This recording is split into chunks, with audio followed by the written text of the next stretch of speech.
పాకిస్తాన్కు భారీ ఎదురుదెబ్బ తగలబోతుంది. కూటమి నుంచి అమెరికా పాకిస్తాన్ను తొలగించబోతుంది. అదే డొనాల్డ్ ట్రంప్ తొలగించబోతున్నాడు. మనకు పాకిస్తాన్ అంటేనే గుర్తొచ్చేది తీవ్రవాదం. తీవ్రవాద సంస్థలకు పుట్టినిల్లే పాకిస్తాన్. పాకిస్తాన్లో దాదాపు 20 రకాల తీవ్రవాద సంస్థలు ఎప్పుడు ఏదో ఒక అలజడి సృష్టిస్తూనే ఉంటాయి. అటు పాకిస్తాన్లో కావచ్చు, ప్రపంచవ్యాప్తంగా వివిధ దేశాలలో కావచ్చు.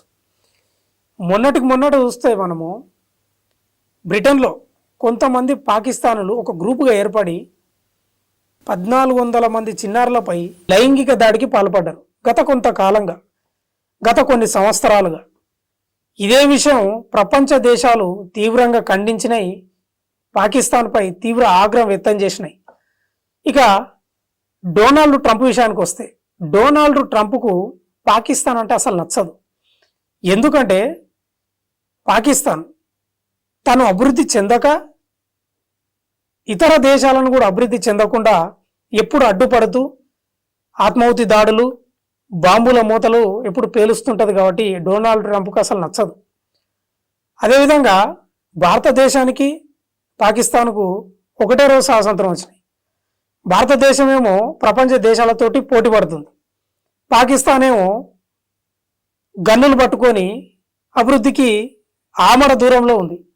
అటు చైనా భారతదేశంతో ఎప్పుడు కయ్యానికి కాలు దూవుతుంది.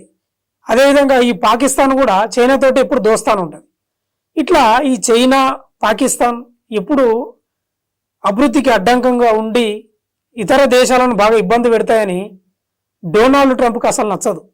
అయితే గత కొన్నేళ్లుగా అమెరికా పాకిస్తాన్కు 2.5 లక్షల కోట్ల ఆర్థిక సాయం చేసింది. అయినా కూడా పాకిస్తాన్ మారలే.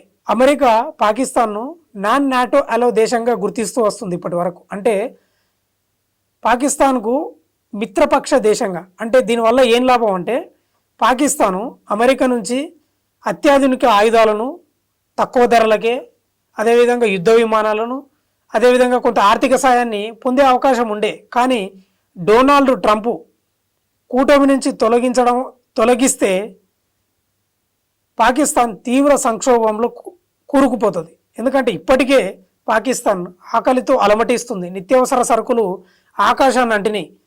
అటు దేశం తీవ్ర సంక్షోభంలో కూరుకుపోయింది. ఇప్పుడు డొనాల్డ్ ట్రంప్ ఈ చర్యకు దిగడం వలన అంటే పుండు మీద కాకి పొడిచినట్టు ఇంకా తీవ్ర ఆర్థిక సంక్షోభానికి లోనవుతుంది అనేది స్పష్టంగా కనిపిస్తూ ఉంది. ఎందుకంటే ఒక దేశం అభివృద్ధి చెందాలంటే పెన్ను ముఖ్యం, గన్ను కాదు. ఏ దేశం అయితే పెన్నులు పట్టుకుంటుందో ఆ దేశం ఖచ్చితంగా అభివృద్ధి పథంలో ఉంటుంది. ఏ దేశం అయితే గన్నులు పట్టుకుంటుందో ఆ దేశం దివాలా తీసింది. అది పాకిస్తాన్కి ఎప్పుడు అర్థమవుతుందో తెలియదు. కానీ ఎప్పుడు ఏదో ఒక అలజడులు సృష్టించుకుంటూ అభివృద్ధికి ఆటంకంగా ఉంటూ తను నష్టపోగా ఇతర దేశాలను కూడా నష్టపరుస్తుంది. ప్రపంచ దేశాలు టెక్నాలజీ వెంబడి పరిగెడుతుంటే పాకిస్తాన్ మాత్రము గన్నుల వెంబడి, బాంబుల మూత వెంబడి పరిగెడతాయి. మరి పాకిస్తాన్కు ఇప్పటికైనా బుద్ధి వస్తుందా తెలియదు. కానీ డొనాల్డ్ ట్రంప్కు అసలు నచ్చదు పాకిస్తాన్ అంటే. అందుకే కూటమి నుంచి పాకిస్తాన్ను తొలగిస్తున్నాడు. మరి పాకిస్తాన్ ఎప్పుడు మారుతుందో, ఎప్పుడు అభివృద్ధి పథంలోకి పోతుందో అది దేవునికే ఎరక. ఎందుకంటే ఒక దేశం అభివృద్ధి చెందాలంటే గన్నులు కాదు, పెన్నులు పట్టుకోవాలి. మరి పాకిస్తాను ఈ విషయాన్ని ఎప్పుడు గుర్తిస్తుందో తెలియదు.